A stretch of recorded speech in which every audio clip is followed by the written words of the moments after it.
Every Warzone player knows this feeling. You're running around, having a decent game, and you get into a gunfight. But this isn't your normal gunfight. It's some sweat Terminator skin trying to farm you for TikTok clips. But that's okay, because in this gameplay breakdown, I'm gonna show you exactly how to beat the sweats in your lobbies. It's time to get good. Okay, so as we hop in here, one thing I want to get out of the way, I don't think there's a such thing as a full-on sweat lobby unless you're playing ranked. This is normal BR solos, it's not casual.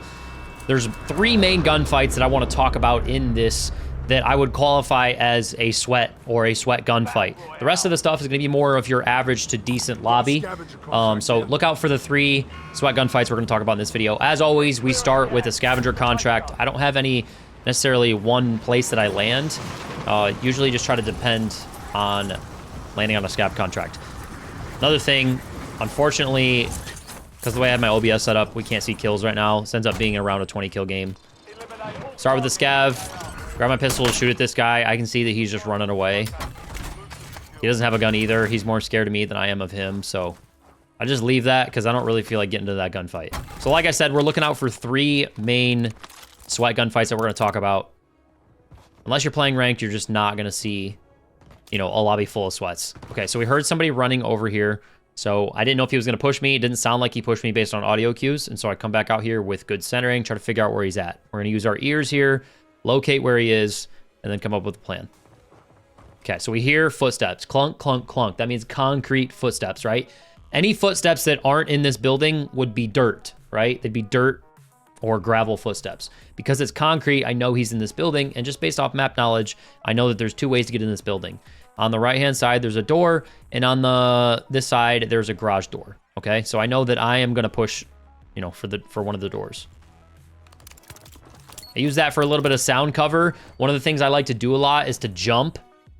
That'll help me cover up my own footsteps, and also throwing a grenade at this guy, he's going to hear Semtex blowing up in his ears, and he's not going to be able to hear me, especially when I know where he's at and he doesn't know where I am. That's going to help me get first shots. The whole goal of every gunfight is to get first shots and track better. So I'm assuming that I blocked this guy's ears just based on the way I played that. We used sound cover, and we used jumping to, you know, cover up our clunk, clunk, clunk grass / dirt footsteps. Bust through the door here, start with hip fire. Nothing crazy. Nothing crazy about that at all. All right. So we're in the early game. The main goal of the early game is to get our loadout down as soon as possible. I thought I heard someone else near me, but I was hearing things. So we're going to try and finish up our scav. We're working our way towards it. Again, I thought I heard something, so we're kind of clearing out areas on our way through here. Opening up doors. Hear gunshots behind us at the other end of Quarry. We're opening up doors instead of slamming them. Real quick, want to point out that there is somebody down here. I think I actually end up pinging that. Yeah. Move in here. Actually end up pinging that. So, all right. So I was right. There was somebody over here. We heard something.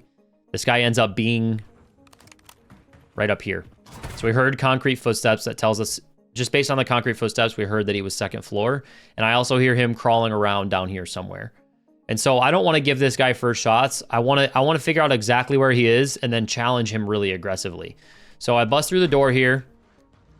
Hit a quick little shoulder to confirm that we know where he's at now, right? Like I can hear just based on the way he was crawling around that he was somewhere in this general vicinity. So we heard him crawling around. We hear that. We use shouldering, which is just very quickly throwing our camera over a piece of cover to figure out exactly where he is. What that allows us to do is see where he is and not take damage. Now I know exactly where he's at, and we can play this really aggressive.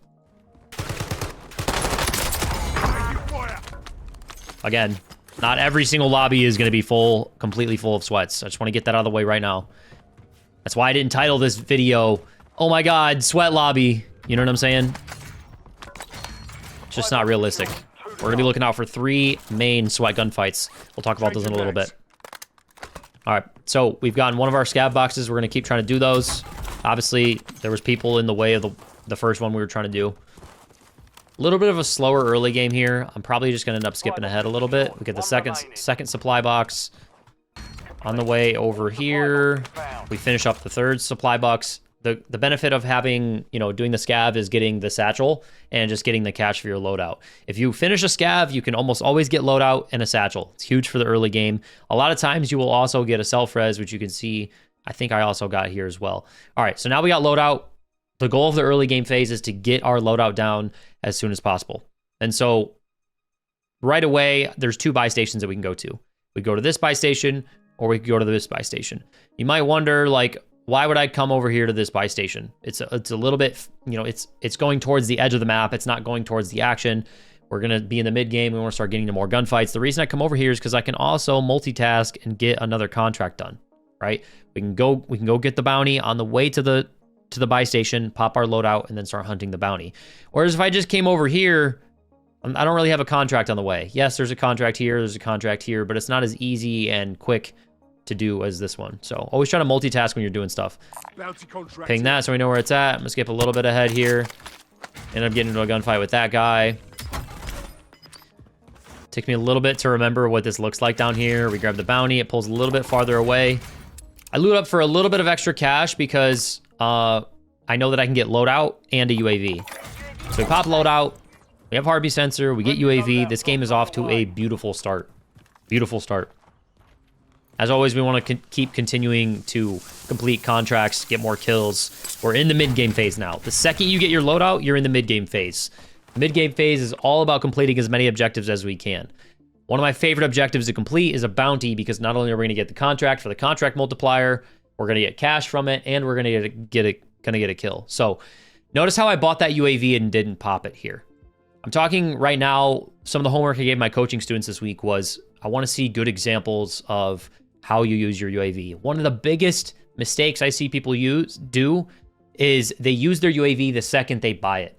We've already cleared out Corey for the most part, right? Like we've already gotten like 2, 3, maybe 4 kills out of Corey. Again, I can't see because of the way my OBS was set up, but we've already cleared out Corey. Why would we pop another UAV here, right? Like the goal of the UAV is to get more kills, to complete more objectives.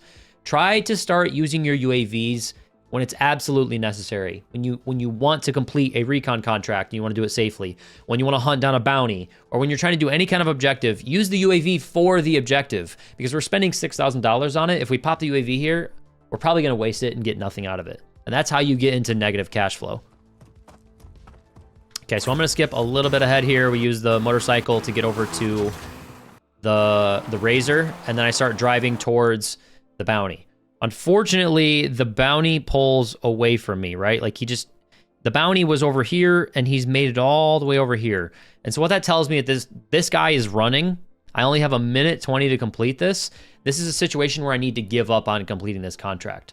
Now, say we're going to quit this contract, right? We're not going to do this contract. What would you do next? Right? We're in the mid-game phase. We're trying to complete objectives. What would you do next? The next most obvious thing to me is to come over here to this contract and pop a UAV. So obviously there's not a contract down right now, but this little, in case you guys didn't know, this little red buy station means somebody completed one of these search and destroy contracts. So these search and destroy contracts take you to a buy station, you plant a bomb, and it blows it up. And so that tells me that there's a player over here. And so what I'm going to end up doing is driving over here, popping my UAV, and looking for the person that just completed this contract. That is the next best option I have right now, because I have to wait 1:20 for this to expire. This guy's running away from me. He has a car. I don't want anything to do with this. It's just a waste of time.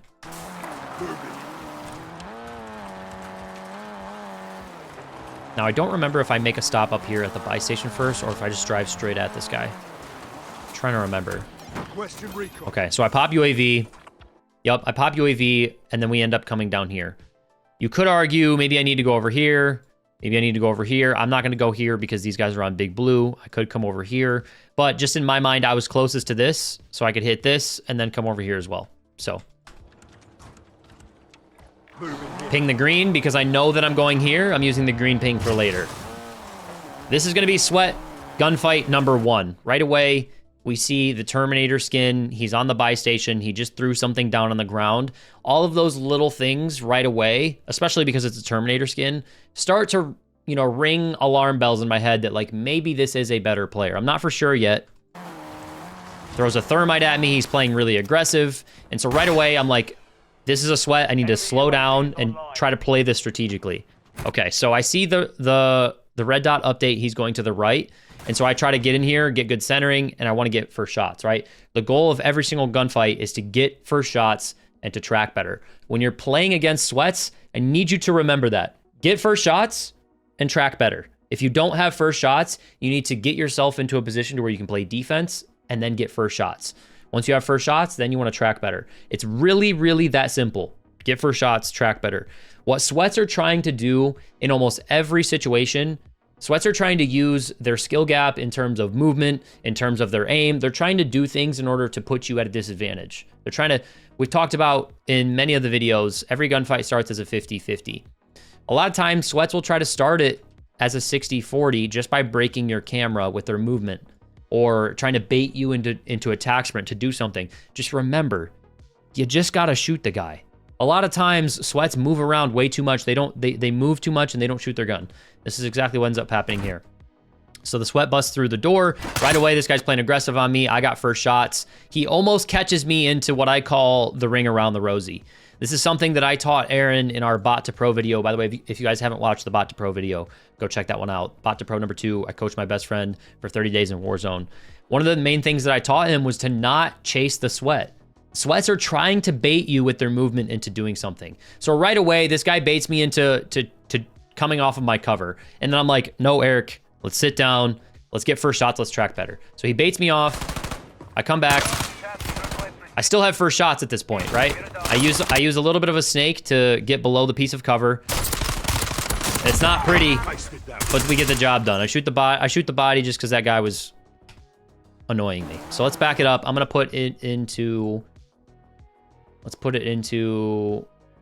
go into slower. Just because that guy was moving around so much, it's a little bit hard to explain that in real time just because so much was happening there. Okay, so our UAV pops. We see him on the buy station. We see him pop a loadout. I just slow down real quick, take a breath, and try to figure out how I want to play this. When I see the red dot update to the right, I try to get inside of the building with good centering, right? My crosshair is centered where this guy's most likely to come through. All I'm trying to do here is get first shots. Right away, you can hear me shooting. This is going to lag out a little bit just because of the way I'm playing this back. But we get first shots based off of good centering. He tries to bait me into coming across here. I realize it. I go back to my piece of cover. I hit a little bit of a snake. And from here, I just need to keep playing. I just need to keep shooting. Because I've already gotten first shots. I just need to make sure I track better. So the main thing I want you to take away from this is Sweats are always trying to bait you into making mistakes. You just need to stick to the fundamentals of getting first shots and tracking better. If you can do those two things, you can beat any single Sweat. All right, let's go back to playing this in normal speed. By the way, if you guys are enjoying this video, make sure to leave a like and subscribe. I also have a coaching program. If you guys are trying to learn how to become a Sweat, you're trying to learn how to deal with Sweats, you just want to have more fun, get more wins, check out the coaching program linked in the description. Okay, so from here, remember we popped the UAV. We originally were going to come do the bounty, but the bounty's just holding up, running away. We got 22 seconds. We gotta cut that off. You gotta know when to cut your losses. The reason we had this green ping over here earlier, if you remember, is because we had 2 UAV dots. And so even though I don't have a UAV, I don't have any information right now, I know that because of my past UAV, I can come over here and just put myself in the area and figure out where people are.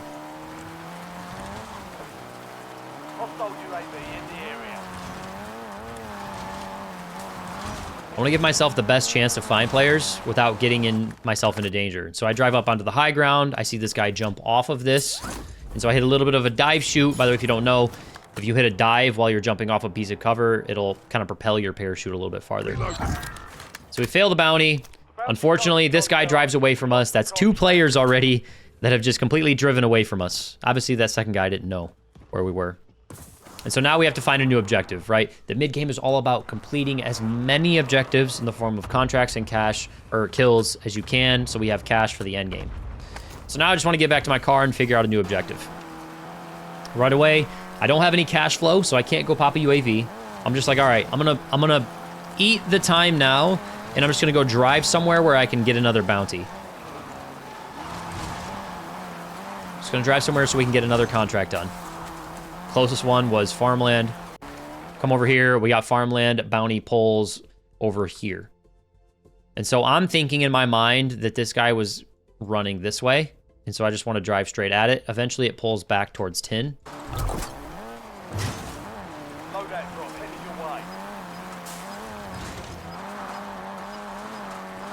This is going to lead us into one of our next sweat gun fights. I don't think it's this one.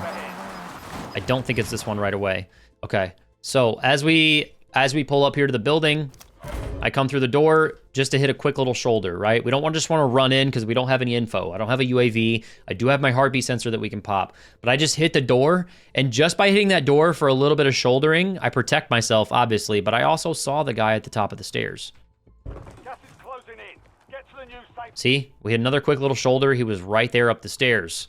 Now, what can I do in this situation? He was already pre-aiming me, right? So I can't just slowly strafe out. We never want to just slowly strafe out and take this gunfight. So in my mind, one of the options I have is to hit another quick shoulder, but this time throw an impact grenade at him. It's a really quick way to get some damage. Even if I take a plate of damage there, me hitting him with that impact grenade is going to do more damage. Or in this case, it's going to push him off of his pre-aim, right? We talked about this. Get first shots, track better. One of the ways we can get first shots is either A, by hitting the impact grenade, or forcing him off of his pre-aim so that now we can play aggressive, right? Because if he just sits at the top of the stairs and stares at us, we're going to die, right? If we can force him off of that, now we have an advantage to get inside of his piece of cover.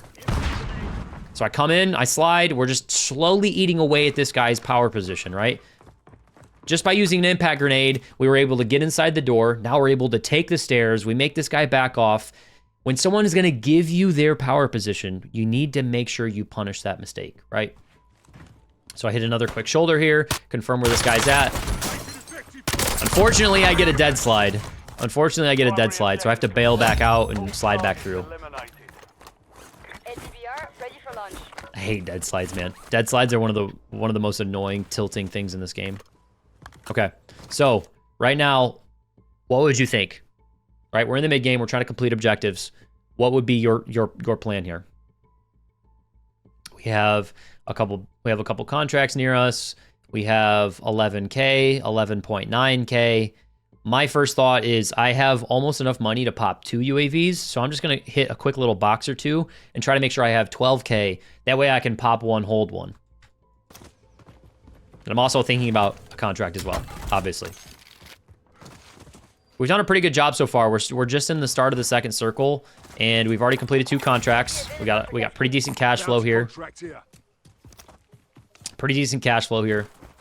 That's gonna carry us into the end game.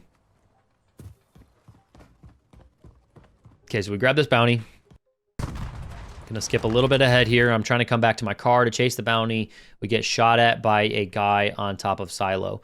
The reason I know he's on top of the silo, you can't really see it right now because it's fading, but there's a red dot with an arrow above it. And so the only place that at that silo that can have a red dot with an arrow above it is on top of the silo. He just shot an RPG at me. I don't really want to go back and chow this. And so I'm looking to either just A, get out of here, or B, hit a different angle and see if I can just kill this guy. This is probably a gunfight that I don't want to take, just simply because the guy's on high ground. He's got an RPG. It's a little bit risky. If this isn't here, I'm just going to back off. So I hit a little bit of a ladder play. Now we're on high ground above him. I put my crosshair where I'm most likely to see this guy. Shocker, he's not there anymore. Check it out a little bit more, but I don't want to overcommit to this, right? We don't want to waste time. If you guys are trying to drop your PR, if you're trying to have more fun playing Warzone, we don't want to spend too much time on dead objectives, right? Like if that guy's going to run away, let him run away. If, you know, for example, that very first bounty we did, if he's going to run away, let him run away. Cut your losses, go find another objective. Okay, so as we're coming back, I was originally coming back to the car here. We see that there's an arrow underneath us at this quarry building. So I want you to pay attention. I'm gonna hit play here, and I'm just gonna leave the minimap zoomed in. I want you to pay attention to this dot and how it changes, right? Pay attention to this dot. As we're floating here, look what level we're on. We're on the 3rd/2nd level. Now all of a sudden that little red dot that was on this arrow is gone. Now as I hit the ground here, you're gonna see that no arrow is gonna turn into an arrow pointing up. So right away, that gives me the piece of information that I need to know that he's on the 3rd floor on the right side of quarry building. So just by a little bit of minimap knowledge, you're able to understand exactly where that guy is if you know what you're looking for, right? It went from arrow up to level arrow to, or it went from arrow below to level arrow to arrow above. That tells us he's inside here. Right, we talked about if someone's going to give us the power position, we need to take it. I was originally going to slide out and chow this guy in hopes that he was here, but then he ends up being here. We just have good centering, get first shots and track better. Nothing crazy about that one. You could say that was a sweat. Like, that guy played pretty fast, played a pretty aggressive gunfight, but that is not one of our sweat gunfights. This ends up being one of our sweat gunfights right here. I think this ends up being another Terminator skin. So because of the heartbeat, we slide out with good centering. I misread my audio cues here. I thought this guy was in here. Learning from last video, I tried to slide in and shoot as soon as I possibly could, but I misread my audio. And so what I just did, if I back this up a little bit, let's actually back this all the way up. So we get out of this gunfight, we see the heartbeat sensor, tells me this guy's here. So we slide out with good centering and we break this guy's plates. So we got first shots, right? Slide out good centering, break this guy's plates, get really aggressive, right? I don't want to let this guy, you know, get away from me, plate back up. The longer I let this guy get away from me, the more closer back to a 50-50 this is, the less of the advantage I have. Now listen. Try to listen with your ears where this guy is. We hear metal footsteps. I misread this audio cue. If you ever thought I was walling, prime example. This guy actually ends up being underneath my camera right here on the little ledge on the metal, right? But I thought he was downstairs, and so I slide down here. Accidentally give up my power position, right? So I know he's going to push over. He's going to take advantage of this. Use my impact grenades to try and get first shots. I don't want to fully chow this because if you guys don't know, smoke grenades break aim assist. And so I'm just trying to let this smoke grenade go away before I chow this, right? So I'm technically at a disadvantage here, right? Let's say I'm at a 45-55. Just simply because this guy has the high ground. I have to come to him if I want to kill him, and there's smoke grenades, right? So if I run up right now, I'm probably going to die. This is sweat fight number 2. We get first shots here. Played a little aggressive. This guy gets first shots on me. I look down at my health bar here. He hasn't gotten a ton. I probably shouldn't have went for the plates here. I probably should have shut the door and came back out. But because I started plating, he hits an impact grenade. Now he has full-on first shots. This guy has a gigantic advantage on me, right? All of my plates are broken. He doesn't know that. Luckily, he doesn't see my plates break, which is cool. Had I lost that one extra little sliver of HP, he might have pushed me. But, you know, in his mind, he might be thinking because he didn't get the plate break animation, I only lost one plate. And so because he got first shots, I now have to go into defense mode, right? Like, this guy doesn't know it, but this is probably a 30-70 gunfight, maybe even worse, maybe like a 20-80. And so I need to disengage. I need to go into full defense mode and play to get this back to a 50-50, right? Like, he got first shots. He's a pretty good player. I need to play defense, get my plates back on, and evaluate this gunfight. Get it back to a 50-50. What most sweats, what most pros, what most ranked players will call this is just resetting the gunfight. So you'll hear me say this if you ever watch my live streams or some of my videos. I'll just say I'm going to reset this gunfight. All that is trying to get it back to a 50-50. So run down here. I listen to make sure he's not chasing me. I try to use a little bit of audio deception, right? Like we break the glass. I jump to cover my own audio. And I just reset this gunfight. The main reason I disengage here is because we have the zone closing. So as I was resetting that gunfight, getting it back to a 50-50, I noticed that the zone is closing.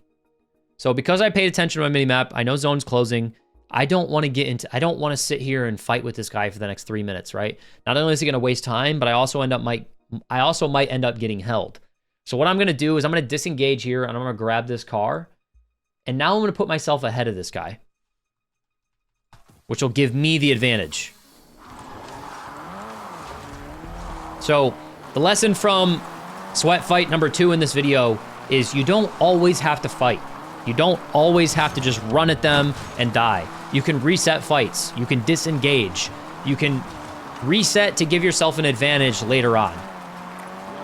And that's what we end up doing here. I know I have a little bit of time. This guy probably doesn't actually see me on his minimap right now, driving the car, unless he's going to play, you know, really fast here. So pop my UAV just to make sure that he's not pushing me. I get my SMG. Now I have my fully loaded loadout here.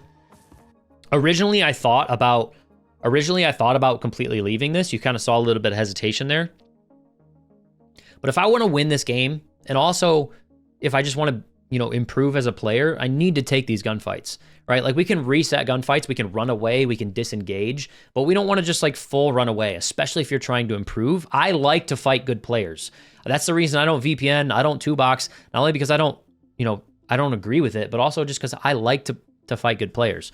And so you're going to see me go after this guy, not only because I can hold him, but just because I want to get into the gunfight.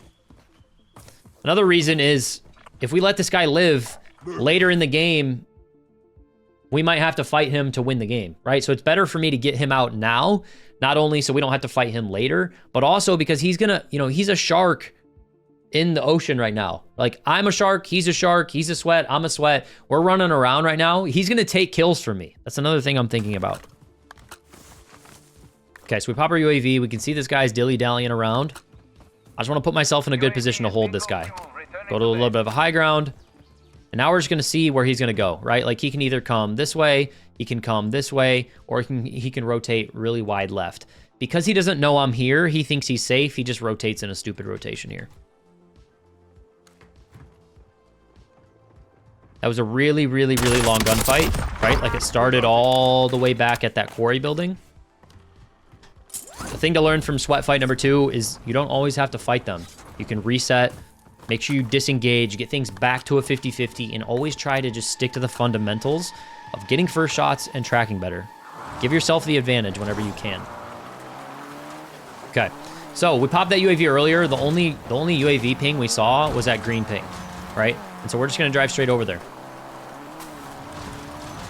We got a little bit of cash here.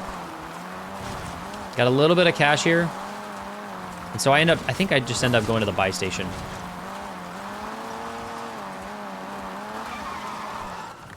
Yep. Hit the heartbeat just to make sure that guy's not pushing us, right? Like the last known place we saw him was police station. And now I see that he's either second floor or on the roof of this building, right? And so what I'm going to do is I'm just going to try and figure this out. As I come up here, we see him standing right there. Obviously, he's going to see me doing this. And so I don't want to take this gunfight at this point.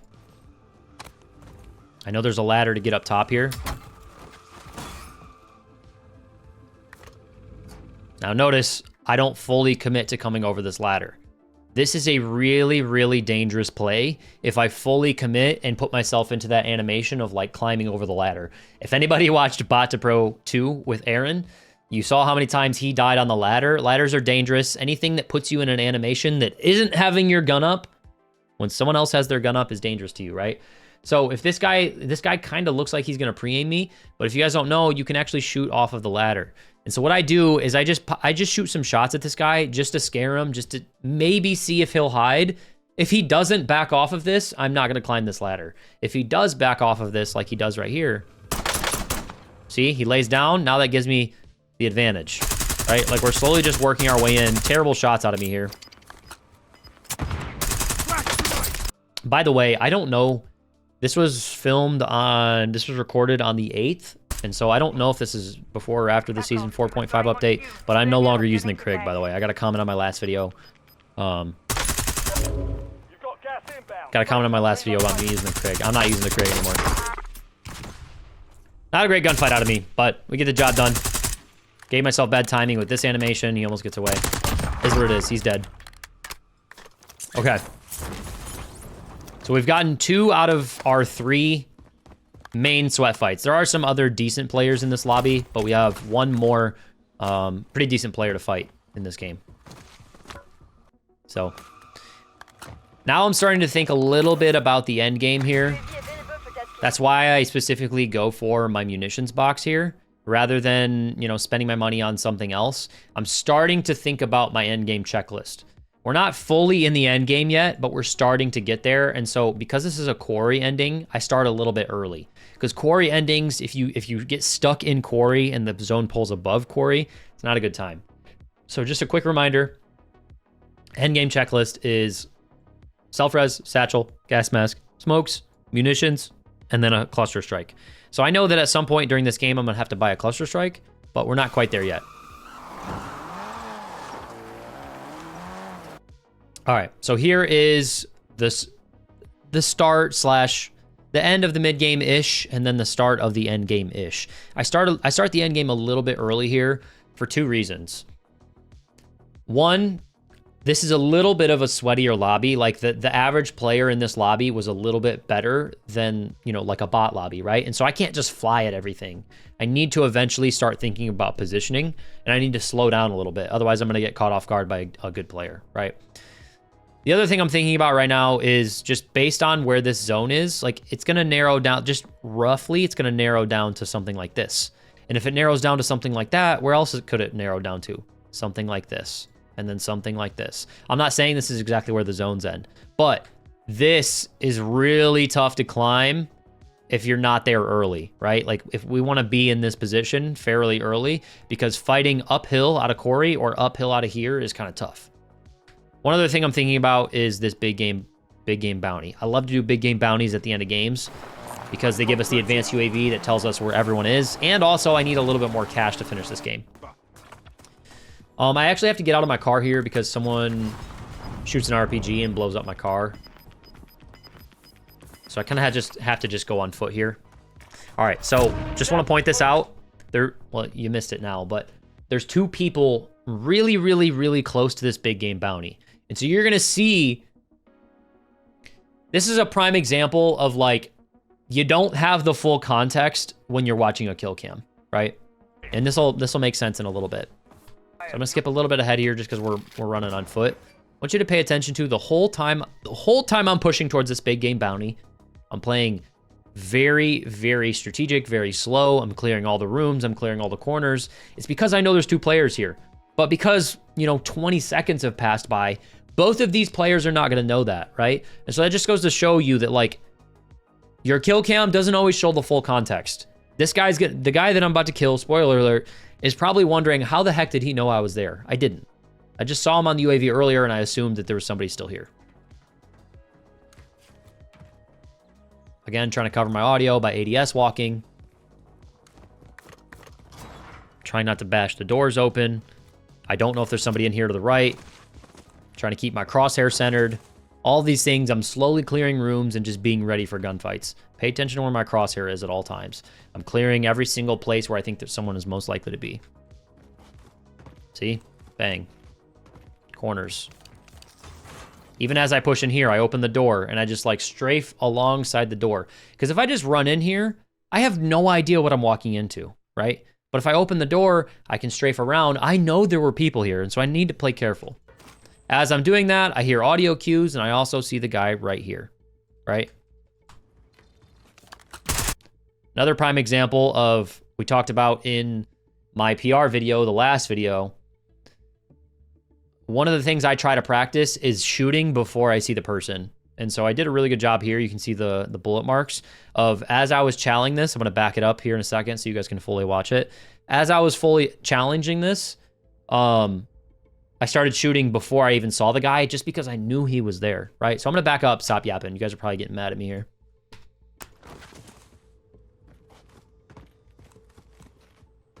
Checker corners, good centering. Shoulder for information. We hear him there. I start shooting before I see him. Bang. Nothing crazy about that. Nothing crazy about that. I wouldn't call that a sweat fight, but I definitely would call that something that could have ruined your game if you weren't paying attention. Okay. So I grab a big game bounty. Grab a big game bounty. That immediately, you know, big game bounties pull 2 players with the most amount of kills in your lobby, right? That's just how big game bounties work, if you didn't know. Also, this guy has a Kick clan tag. If you guys don't know what Kick is, it's a streaming platform. So we got a streamer, or a wannabe streamer, and he also has a lot of kills. What does that tell you? It's probably a sweat. So there's a lot of ways to like read situations, context clues, body language, the skins they use, the clan tag they have. If it's a big game bounty, there's so many ways to identify when you're fighting a sweat. Right away, as I'm pushing this, I know this is a sweat. It's a big game bounty. He's got Kick. I need to be on high alert at least. Like, he might not end up being a great player, but I need to at least treat him like he's gonna be, right? He's gonna be a tryhard at least, right? If he's got kick in his clan tag. So, trying to figure out exactly where this guy is. The bounty hasn't really narrowed down. It sort of starts to narrow down onto this left building. I hear some audio cues. I hear a smoke grenade. So I chow out with good centering. He runs over to the next building. Must have heard me. The threat level must have got higher. I don't know what it was, but he runs away here. As we're pushing up, we got the motorcycle. We don't know if that's pushing us or not, right? So I just want to make sure I'm ready for that. He gets out. I don't think this guy knew I was here, / didn't want to push me. Do I want to go fight that guy? Not really. Because if I kill this one, I get a lot of cash, which will help me with my endgame checklist, and I'll get an advanced UAV. So fight selection is really important. What's the bigger return on our investment for our time right now? Is it the big game bounty that's going to give us cash, more cash flow, an advanced UAV, and a kill, or are we just going to go chase one kill, right? Pretty easy choice here. Four-wheeler pulls up right away. I'm trying to take as much of this guy's power position as I possibly can. This is a prime example of, like, if someone's going to give you their power position, take it. The reason I pushed in here so confidently is because the bounty was, like, more on the left side of the building. And so I was pretty sure, like 90% sure, that I could take this for free without getting shot at. Look where my crosshair is. Anticipating where this guy's most likely to be. Slide out with good centering. Clear this area. Just trying to figure out where this guy's at. Smoke on second level.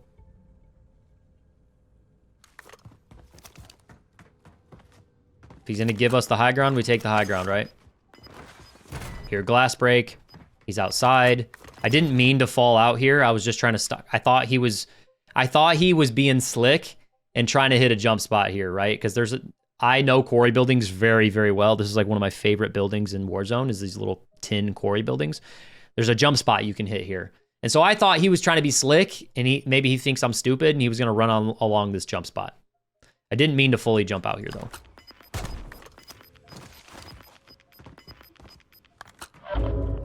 Just trying to narrow this guy down, right? He's playing a little elusive on me. There was another smoke. Don't know where this guy is. Just trying to figure it out. And he eventually just ends up getting in the car and driving away. Switching max. So, Sweat decides to run away.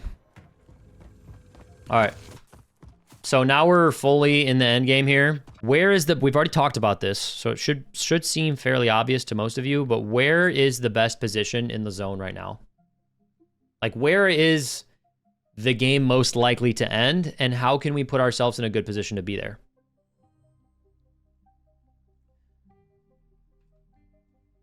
Talked about it earlier. You want to be above this. This is like a prison circle, right? This is like a prison circle. You want to be pretty ahead of this because you don't want to be the guy that's running out of quarry running uphill. Okay? There's actually 4 SWAT gunfights in this video. We didn't really get to complete that gunfight with that guy, so we'll call it 3. I end up rotating over here to this car because I want to go get a cluster strike. And funny enough, if you guys watched the last video about, you know, why you can't drop your PR, this is the exact same situation that I mixed up in my head in the last video.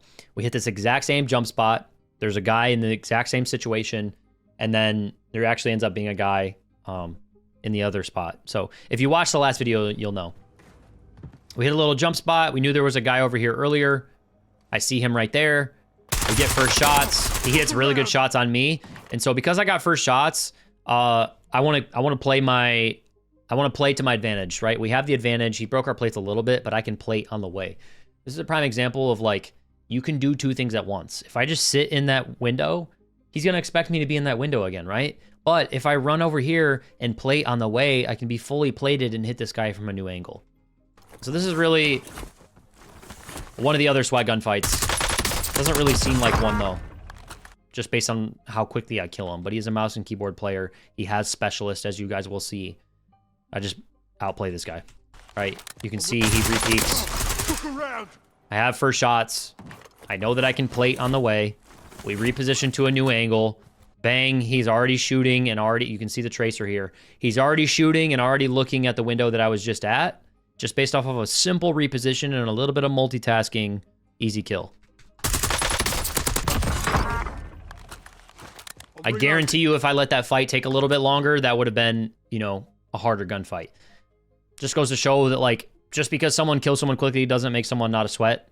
Doesn't also make them a bot. You can't, like, it's really hard to just generalize every single game, every single lobby. But does have specialists, so we pick that up. Yeah, specialist. We get our cash. Now I'm trying to hit my endgame checklist. I have enough money for a UAV and a cluster strike here, right? Like, I already know that I have everything else. This is the exact same situation that from the last video, where I was like, if you guys ever thought I was walling, I ping this, fully thinking that he's right there on the green ping, just waiting for me, but he actually ends up being a floater. It's so funny watching this back, how bad I messed that up yesterday. All right, so we've got our endgame checklist, we got our cluster strike, we got all the things we need. I do end up swapping out my gas mask, don't worry. The place that I want to be right now is right here. If I want to win this game, I need to go kill this guy and hold this cover. Because I know just based on my experience of playing Warzone, eventually the circle is going to narrow down and most of this mountain is going to be there, right? Moving. Notice that my gas mask is messed up. Come get this, guys. Prime example. Now anybody that's in quarry, you know, this guy, and then there was I think there was some other guys over here, and then we got two over here. All of these guys have to rotate into my power position, right? They have to run up this hill, and so that's an advantage for me. So I just get in the car and I drive at this guy. My whole goal right now is to take this guy's positioning. So right away, we've talked about if someone's going to give you their power position, you take what you can get and you work your way, you work them down, right? So that guy's second floor, we take low ground, right? If he's going to sit second floor, fine, I'll take low ground and I'll work my way in. Because we have specialists, we see the shock charge. I also would have heard it probably. Use our impact grenade. Nothing crazy. Which ends up being a little Batavius. That's another example of like reading player behavior. People that sit in buildings like this and don't move and have shock charges and spring mines. A lot of the times, if you can blow up their BS, like they use those things as, I'm not saying every player, but a lot of players, most of the time will use spring mines and shock charges as things to cover their inability to win gunfights. As a prime example, that guy can't win his gunfight. So as long as you guys can blow that stuff up and work your way down and take their position, like it's pretty easy. All right, and so from here, it's pretty boring, honestly. I think there's 4 or 5 players left in the game. I can't see right now, obviously, but so from right here, I just end up sitting here and waiting for the zones to close down. Now, the big difference between me and the guy that was in here is I'm not just laying down and staring at the stairs, right? You can see I'm jiggling around. I'm shouldering every piece of cover. I have a power position. I want to defend it. I don't want to give up this power position to other people, right? If they're going to try and come take my building, I want to punish them before they get into my low ground. That's hopefully what I'm doing here. You can see that I BM a little bit because I know people are spectating. Somebody ends up pulling up. I just hold irons. Then we go right back to what we were doing. Shouldering around, we see somebody fighting up here. And so now I'm kind of process of eliminating where players are. I'm pretty sure at this point there's only 3 guys left. Pretty sure at this point there's only 3 guys left. So I'm just shouldering all my windows, trying to figure out whether or not someone's pushing me, where they're coming from. I just want to do my best to defend myself. Take a look at the zone. See where it's going to narrow down to. This is a really, really, really important thing to do in endgames, is to, like, everything is about positioning. If you're trying to learn how to win your endgames, everything is about positioning. And so you need to be eyes glued onto the screen like freaking SpongeBob, staring at what this zone is about to do because I need to make a quick decision, right? Luckily, I get a decent zone pull. Again, anyone that was at quarry now has to rotate up. And I have the advantage because I have the most amount of cover. One thing to think about, though, we got low ground here. Let's go medium ground here. And then we have high ground here. And so if we look at this like a pie chart, ideally, you probably want to eventually be up here just because there's high ground. And this is eventually going to get pulled. Like, this is probably not going to get a zone pull in the next zone. You definitely don't want to be in the red. Yellow is okay, but ideally you want to be on the high ground, right? So I'm just looking at the zone right now, trying to figure out exactly what I want to do. I'm thinking, open that up so I don't hear any, or so I can hear people pushing me. And I'm pretty sure at this point, it's a 1v1v1. I think there's 3 guys total left, including me. And so I'm trying to process of eliminate. I know that there was one on high ground earlier. I'm just trying to see if I can visually pick up on one. Skip a little bit ahead here. I know that I want to take green soon, like that green slice.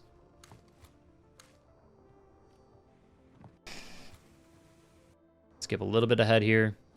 I don't want to waste your guys' time. All right, so zone pulls away from us. I know that I need to move ASAP, right? Like we talked about this earlier. Red is down here. We don't want to be down here. We want to be somewhere up here, right? And so I know that I need to move soon. I don't have to move right this second, but I need to move soon, right? Because I'm eventually going to get zone held. Anybody with a brain can probably read that I'm in this building, and that's fine. Get to the new safe zone.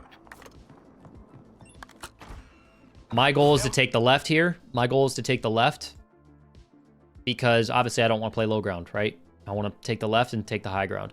So as we come out of this building, this guy hits a cluster strike. It's not a precision, it's a cluster strike. So I have a little bit of time. Clusters have a lot of a delay. This is a really bad play out of this guy, to be honest with you, because not only does he use a cluster strike for basically no reason, because it's not going to kill me. I can just sit in this house. He also just gave up his position to the rest of the people in this zone. And so this is something that I use on snipers. I made a couple of videos about this. I did it on the guy in the ladder earlier. I call it shoot and move. If you can shoot somebody, break their plates 95% of the time, they're going to get scared. They're going to go to their piece of cover. They're going to hide behind something, and they're going to plate up. When they're hiding behind something, what can they not do? They can't hold you. They can't shoot you. They can't see you. And so when you break somebody's plates, especially a sniper, this guy doesn't end up being a sniper, but when you are able to break someone's plates, use that as an opportunity to reposition. Don't play scared. So I make this guy hide. Immediately, the second I make this guy hide, I run to the left. I reposition, play an off angle, make sure our crosshair has good centering. This guy pops up right here.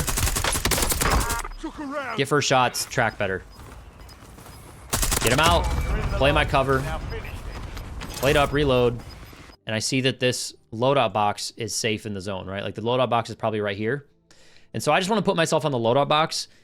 If you guys don't know, loadout boxes are some of the most broken head glitches in the game. So if you ever see a loadout in your end game or in the mid game, whenever you see a loadout box, they're a fairly decent piece of cover. And so I know that I just killed the one guy that's on this side of the zone. And I know that we've talked about the entire reason I came up here so early was because I didn't want to be the guy rotating up the low ground. I just killed the guy on high ground. Where are we most likely to see the last player?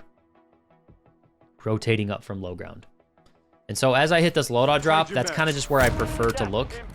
I scan. And as we're scanning here, you're going to barely see it. Right here, I see this guy. Right here, we see him. I'll zoom in on the screen for you guys. He ends up disappearing. I want to talk about where I go and why. If this guy disappears, right? Like, let's just say he, you know, like lays down or like backs up. What would you be thinking right now? You got 3 options. I'll give you 3 options. Are you going to run at him? Are you going to run left? You going to run right? I guess there's a 4th option. You could just sit here. I don't like that option though. The reason I don't like the sitting here is because if this guy disappears, he could pop up over here or over here. Both of those, no matter what you do, he's probably likely to get first shots, right? And so what would you do if this guy disappears? Are you going left, straight at him, or are you going right? I'm not going right because I don't want to play low ground. There's no cover over here. I just came from over there. I don't want to play low ground. I might end up playing on this end of the circle. Now all of a sudden I give up my high ground and I'm playing from low ground. I don't want to run straight at him because I know that he's not going to stay there. Just based on player behavior, like he's not going to stay there. I want to play left because if I play left, even if I'm wrong and he's not to the left, I have high ground, right? Let's look. Even if I play to the left here, I get this hill. If I run straight at him, I might give him the hill. If I run to the right, I might give him the hill or be playing from low ground. So I'm not saying that like I'm, you know, computer brain, beep, beep, beep, beep, beep, playing chess and thinking about all these things, but just as an instinct, I was like, okay, if I go left, I have high ground. If I stay here, he's gonna get first shots. That's literally all I was thinking here. See him disappear. You can see me, like I'm kind of waiting right now. I'm like, okay, what do I do? What do I do? What do I do? And I'm like, all right, screw it. I'm going left. I hear snow footsteps. So I lay down. I don't want to give this guy my audio cues. I hear snow footsteps. We get the enemy nearby. I see a little tac laser, which is probably either a laser on his gun or a cluster strike. Gives away his exact position. That's how you do it. Hopefully you guys learned how to deal with sweats in your lobbies. If you guys enjoyed this video, make sure to leave a like and subscribe. I'll see you in the next one.